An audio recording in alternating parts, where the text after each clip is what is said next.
Pour nous, c'est vraiment un grand moment de rencontre et d'échange.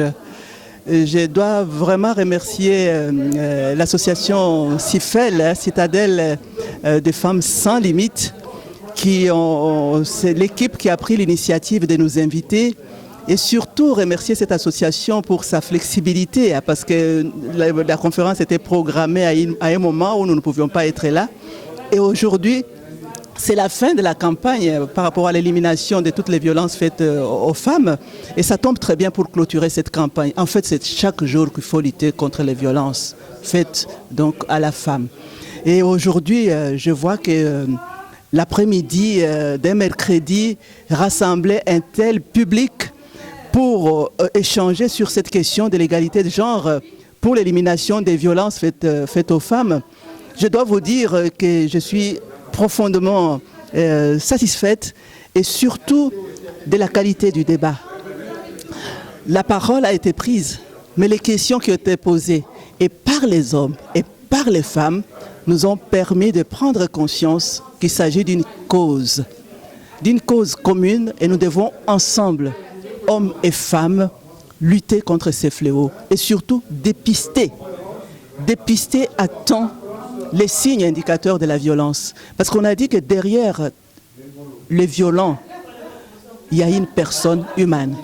Et prendre en compte cette personne qui a des frustrations et l'accompagner. Et c'est dans ce sens-là que nous disons, il n'y a pas d'un côté les bourreaux, de l'autre côté les victimes. Tous dans le même bateau, mais pour l'équité, l'égalité de genre, c'est dans l'éducation, dans la sensibilisation et surtout dans des politiques d'égalité pour la communauté subsaharienne, en valorisant les compétences des hommes et des femmes, qu'il y aura justement le vrai combat. Parce qu'il y a des lois, il y a des conventions, il y a des déclarations, mais l'Africain et l'Africaine est doublement discriminé. Et l'Africaine est discriminée d'abord en tant que femme et en tant que femme africaine, donc d'Afrique noire. Et c'est dans ce sens-là que nous disons, il y a une frustration aussi à ce niveau-là. Ce sont des violences qui n'ont pas de nom. Et nous devons travailler à faire reconnaître ces violences-là, à les dénoncer et à travailler à l'égalité de chances de tous les citoyens belges, quels qu'ils soient. Et au niveau local, au niveau de Charleroi, nous l'avions dit aussi à M. l'échevin de l'égalité entre femmes et hommes, qu'il faut aussi être sensible à ce travail-là. Mais c'est dans l'analyse, en reprenant les données sexo spécifiques liées au genre par rapport à la communauté d'Afrique subsaharienne, que nous nous rendrons compte du travail que nous devons faire, pas uniquement au niveau des associations, mais aussi au niveau politique. Mais tout cela doit se faire en réseau, parce que l'union fait la force. Et aussi, la problématique de genre, comme nous l'avons dit, que ça soit bien entendu, ce n'est pas pour renverser les rôles, c'est pour établir l'équilibre. La société est faite et des hommes et des femmes.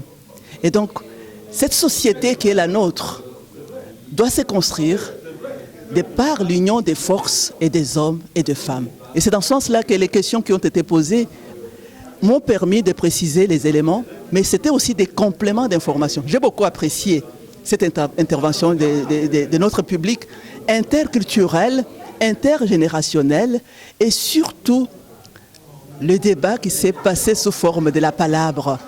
Quoi de mieux que de traiter la violence sous l'arbre à palabre, comme nous l'avons fait ce soir. Je félicite Nana Mununga, le président, la présidente, l'équipe de CIFEL, et je souhaite à CIFEL longue vie. C'est ça le mot, et l'encouragement que nous lui faisons de la part du Centre d'études africaines et de recherche interculturelle, qui est aussi les lieux de valorisation des compétences des femmes et des femmes d'Afrique subsaharienne, et aussi des hommes dans les contextes interculturels. Nous avons un site, ceyafri.net, si on veut nous contacter. Et j'ai dit merci aussi aux médias qui multiplient justement ce débat pour que ça soit justement à la portée de tous. Travaillons à la base pour l'éducation égalitaire de nos enfants, garçons et filles. Et surtout de nos petits garçons, pour qu'ils soient éduqués à ce regard respectueux par rapport justement à la fille, à leur sœur et plus tard à leur femme. Et c'est cela, la société que nous appelons de tous nos vœux, égalitaire à tous les niveaux. Merci.